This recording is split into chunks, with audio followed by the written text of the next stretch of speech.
I graduated in 39. 39? December 7th, 1941, a date which will live in infamy. Do you remember December 7th, 1941? I sure do. We were moving that day. No, my dad was in World War I, and of course if one come along, he said, stay out of the infantry. So when they were going to take me, I went and enlisted in the Air Corps. Air Force that they're building today are going to be drawn from the ranks of you men, from high schools and colleges, those who join as aviation cadets now. To get in the Air Cadets, you take a test, a written test. I passed that, but then I couldn't pass the physical. I had what they called a Schneider. My heart wouldn't slow down enough. And so I enlisted in the Air Force to become an armorer. Sent down to San Antonio. I went to my first sergeant and asked if I could go over and get the physical, and he says no. He was a guy who didn't know his own name, so that goes. But anyway, that same day I was out on the parade ground. There was a captain. He was probably in his 50s. He'd come back in. I went up and saluted and told him what I wanted. He said, by all means, get over there, and when you come back, report to me. And I got over there and got a good flight surgeon. He said, lay down, you're all right. Never had any trouble after that. And here's where the U.S. Army trains some of those flyers. Ground school for bombardiers. You go to a classification center there in Kelly Field, and I don't know why I took bombardier. You're the one that has the bomb sight. What was the training after that? Well, I went to bombardier school. As a bombardier, did you work through a Norden bomb sight mechanism? Was that the... Yeah, in your training, you had a Norden. What, I don't know, you ever see how they start you out training? No. Well, it'd be a building, a great big building like this, and they got I don't know, you're up there maybe 8 feet. You climb up there, and then your sight's up there. And that simulates, they can simulate an airplane flying as you go along. All right, and that was a Norden sight. And when after we graduated and, assigned to my crew, that happened to be a Sperry. The B-24s had Sperrys in them. Basically, the same thing. And when you're in training, the way it worked out, you'd taken an oath that you would destroy that bomb site, even if it meant your death. But by the time we started overseas, they had, I don't know what the word is, didn't have to do that anymore. You're just working some crosshairs there, Right. put the altitude in, and the bomb sight does all the rest. Yeah, you got a little dial there, and as you turn that dial, the airplane turns. Right. It's on automatic pilot, so to speak, but the bomb sight is controlling it. When you're going to release the bomb... Well, you say bombs away, but that isn't the way it happens. Yeah. When you get in combat, there's only one bombardier for 12 airplanes. 12 airplanes drop off of one. Mm-hmm. And 2 reasons. It gives you a good pattern on the ground. Plus, you got 12 airplanes as tight together as you dare get to ward off the fighters. When we got to England, they made the squadron bombardier and navigator fly combat. Mm-hmm. And I had a very, very good pilot. And so the squadron bombardier and squadron navigator, they chose him to be there on his crew. So I only got in 3 missions, and it was 3 different pilots, 3 different crews, Do you remember the first 2? Yeah, we went into Frankfurt, and it was all clouds, so they bombed an alternate target. And then on the 5th of March, we went down to Bordeaux, and that's quite a long flight down there. Beautiful day, just like sunshine like here. Didn't see any enemy at all. Might tell when the incident happened. Our not just our group, but our bunch of airplanes was here, and there was another bunch off over here, maybe a half a mile or so. And I was watching them, and one of them salvoed their bombs. What's that mean? Dropped them all Just at dropped once. them, just dropped them. All at once. And I followed them down, and we were down in southern France, which is not very well occupied, you know. But there was a big house down there. That's right where those bombs hit. Right on that. Now, whether there was a possibility that they knew something about that house, I don't know. Or whether it was an accident that they got dropped. But they hit that. It was a big brick building, house down there. Right on it. You're on 3 missions, and I know you've written about the 3rd mission, the one that occurred March 6, 1944. Yep. Can you describe that? What happened? Well, I could real quick, but if you're interested, there's a book down to the library here called Mission 250, Target Berlin, and it's about that one day. Mm-hmm. But we went in, we dropped our bombs on Berlin, but the first bomb run we did not drop because the bombardier wasn't lined up, and which is no good. We went out and circled around and come in, flew through that flak again. And even then, it wasn't entirely his fault. There was some clouds around. But we dropped our bombs and headed back, you know, for England. And, well, I don't know how detailed or not, but anyway. We make a lot of detail. We got some time. No, we'd gone back, I don't know how far. And I was, your bombardier becomes a nose gunner afterwards. And I swung the turret around, and there's a navigator laying out flat on the floor. So I called the pilot and, you know, asked permission to get out and help him. Well, what had happened, his oxygen mask had froze up. And I got him oxygen. I just pulled the mask off. I couldn't get the ice out.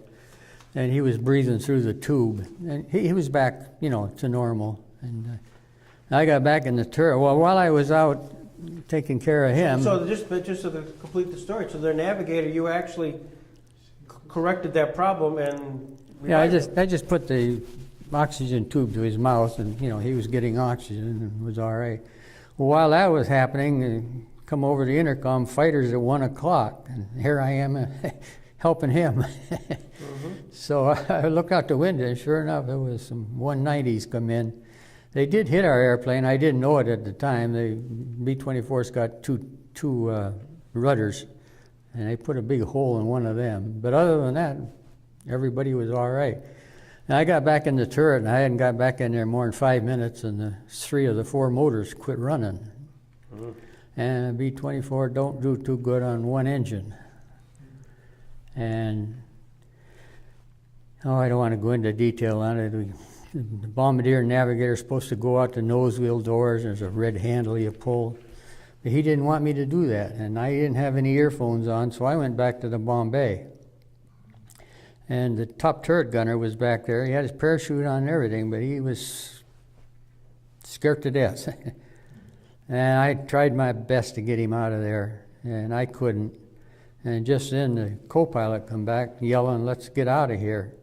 There's about probably a 2-foot distance between the Bombay and up to the flight deck. And as he stepped down off of that flight deck, he was yelling, "Let's get out of here." So I went over and dropped out in front of him, and he right after me, and his parachute didn't get fully open. Well, it got open, but when you open and you're still falling forward, you'll come down on, the pendulum, and he come down on his back. So I was a little bit ahead of him, so I probably had, maybe 100 feet to spare or so. But I'm here. So. Vision that almost your life passes before you. No, my parachute opened. I heard the airplane with that one motor, being throttled back and forth. So I knew the pilot was still in there. And it was right like there, and it just come about a half a circle and smashed into the ground almost right under me. Only thing I can remember, I was afraid I wouldn't find that red handle. And I hid my arms like this, trying to get out, and I couldn't, so I just pulled them in the way I went. But I found it all right, but I don't know today yet whether that parachute was going to open. I distinctly remember, I don't know if you fellows have ever parachuted or not, or see a parachute, but you have a chest pack, and of course your handle is here, and that opens up, and then there's a little chute comes out, and then that pulls the big chute out. I distinctly remember pulling that thing out of there and watching it go up. But whether I did or not, I don't know. But I think I did anyway. But, see, the only two people that wear a parachute out of 10, and there's normally a crew of 10, is the pilot and co-pilot. They either have a backpack or sit on it. The other 8 fellows, we wear our harness, and you've got a couple of snaps here that you have to snap your parachute on. And because you just can't, like your waist gunner, he can't have a pack sticking out here and try to shoot this. Right. Same way in the turret, there's no room for you to be in a turret and have that pack on. So. Gosh. Well, we're glad you did, because you're here today to tell that story. Well, and luckily we found out we were a half a mile inside of Holland, which was a good thing, because the German civilians didn't care too much for you. Free maybe 15 minutes. Right. And then I was a German, not a German, but a Holland guard that, so-called captured us. But he had to, or they'd have shot him. When you first saw you, when you both landed and you saw each other, what did you say to each other? I didn't say anything. He said, "Boy, am I glad to see you." We were about 25 feet apart on the ground. Of course, we don't know how our parachutes opened, the time element and that. But I've often said I come floating down over that airplane, and had it gone into a big bonfire that you would get, I might not have made it. Right. I never will know. Well, as I say, this Dutch guard captured us, and of course we were probably, 3/4 of a mile outside of this town called Tubergen, and he started marching us into the town. And we had quite a crowd going along with it. We must have had 25 civilians walking along with us. And they took us in there to what they called the mayor's office. It was just a house. And we went into his office. He sat there. He said, "Are you blessed?"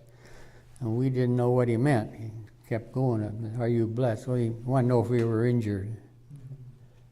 Then they took us over to another building. I don't know what their duties were. And probably about 5 o'clock that afternoon, a German major drove us over to Almelo, which I would guess was maybe 10 miles away. I don't know.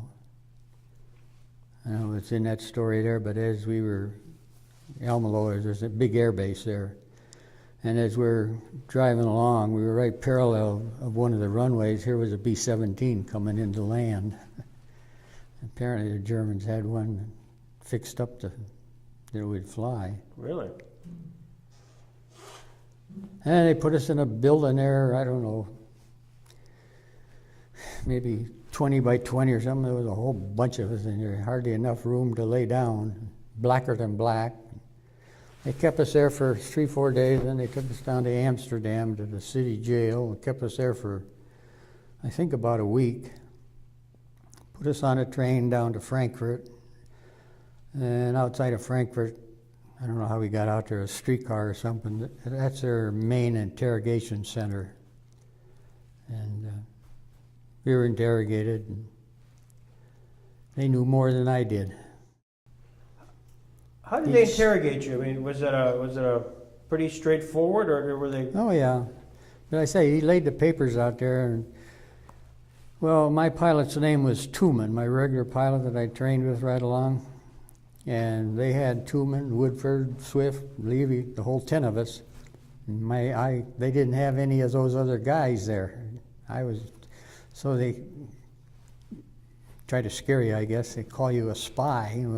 have to take you outside and shoot you. But I say they knew more than I did. About you? Well, yes, they did. They had when I was married, where my dad worked, they had everything. And they showed it to me. They didn't tell me that. They showed it to me. And, Don't you wonder how they got it? well, I suppose get it out of the newspapers. Then they took you to Stalag Luft 1? One. Yeah. That was about a 5-day trip just to get, I don't know how far it is from Frankfurt up to Barth, which is right on the Baltic Sea. I don't know how far it is, but it took 5 days to get there. What was life like in Stalag Luft 1? Boring. As I say, we were officers. You didn't have to work. There wasn't anything to do. Did you ever have any thoughts of trying to escape? They told us not to.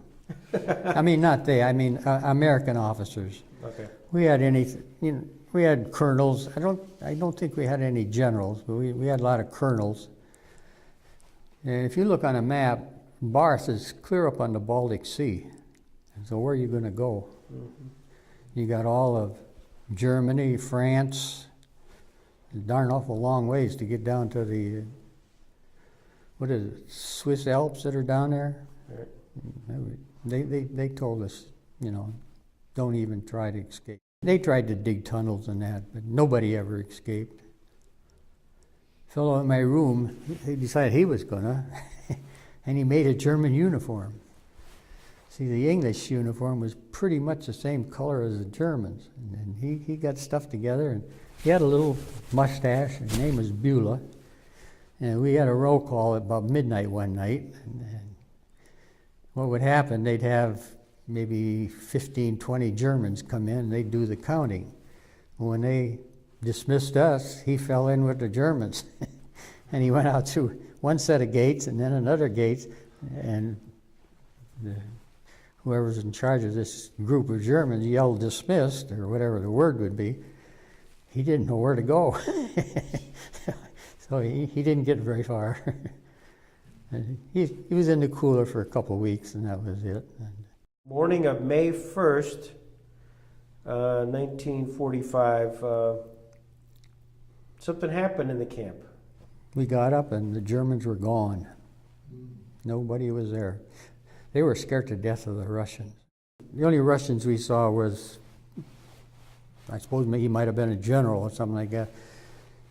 4 or 5 of them that came into our camp. However, we were there from May 1st until about the 14th or 15th before we got out of there.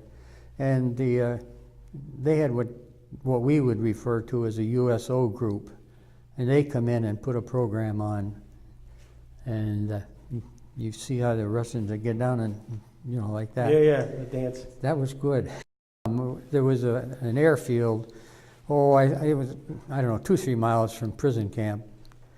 And it could handle B-17s. So, in the first place, the Russians wanted to take us back. Down, they take you down through Odessa.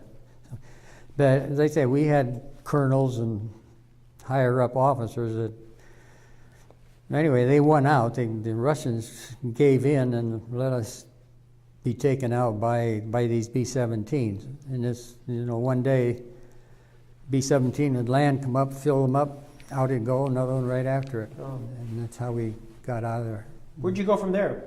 They flew us down to Lyon, it was called, France. And then they put us on trucks to Camp Lucky Strike, which was over near Le Havre. We got a boat out of Le Havre eventually. Ike came in one day, he said, I hear you want to go home. And he said, I'm ordering all boats to double up. If there's supposed to be 1,000 on it, you'd be 2,000 on it. And we happened to get a brand new transport, first trip back home. But when I got home, I was having a lot of trouble with, they didn't know what it was back then. I think I went to every doctor there was in Erie County.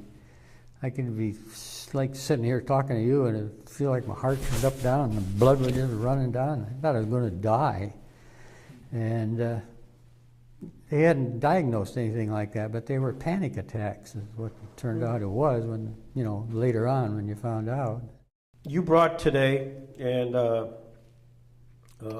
fragment of the wing of the plane which crashed. There was a fellow in my room in prison camp. He stayed in for 20 years. And after he got his 20 years in, he retired and he set up a travel agency down in Florida. And of course he went other places, but quite often he would have a tour back to the German prison camp. Well, my wife and I went on the 45th anniversary, 1990. And they went to England. It was going to be in England for 3 or 4 days, and then they came over to Holland. Well, in the meantime, a young fellow from Holland had contacted me by mail, and he was writing a book. There was 17 crashes in his municipality, and he was writing a book about those. And he got a hold of me, and gosh, we corresponded for quite a while. And finally one time I said to my wife, I said, you know, he sounds like a good kid. I'm going to invite him over. I wouldn't pay his way over, but after he got here, there would be no expense for it. And he took me up on it. When this tour occurred, we, of course, went to England. It landed in London, but we just got off the plane. I don't know whether my tour director had arranged this or not, but there was a golf cart there waiting for my wife and I, and he said, come on. He took us right over to the other, whatever you call it nowadays, where you get, you know, the other airplane, and we flew into Amsterdam, and we spent 3 days over there. Mm-hmm. And I got taken back out to the crash site. Well, he had this piece of the airplane, but I didn't dare ask for it. I didn't think. But it worked out in 1994. Oh, the waist gunner lived down in San Antonio, and we talked on the telephone every 2 or 3 weeks. And why don't you come down? So my wife and I, we did fly down to San Antonio. And he had, I don't know if he had more, but he had 3 sons. And one of them had been born in Germany, and he would like to go back and, you know, see where he was born. So this fellow was a waist gunner, his 3 sons and myself, we went to Germany. I met him in Frankfurt. They flew out of San Antonio, I flew out of Pittsburgh. And I met him in Frankfurt, and we found his place where he was born, finally. And this time we went back up to the crash site, and I had taken a gift to bargain for this wing. He said, sure, you can have it. So that's how I got it. Wow. And it had been in the ground for 47 years. We crashed in 44, and it was a farm we crashed on, and he plowed that up in 87. Is the wing out here? Hey, it's in the car. Can we bring it in and just get a picture with you with the backdrop there?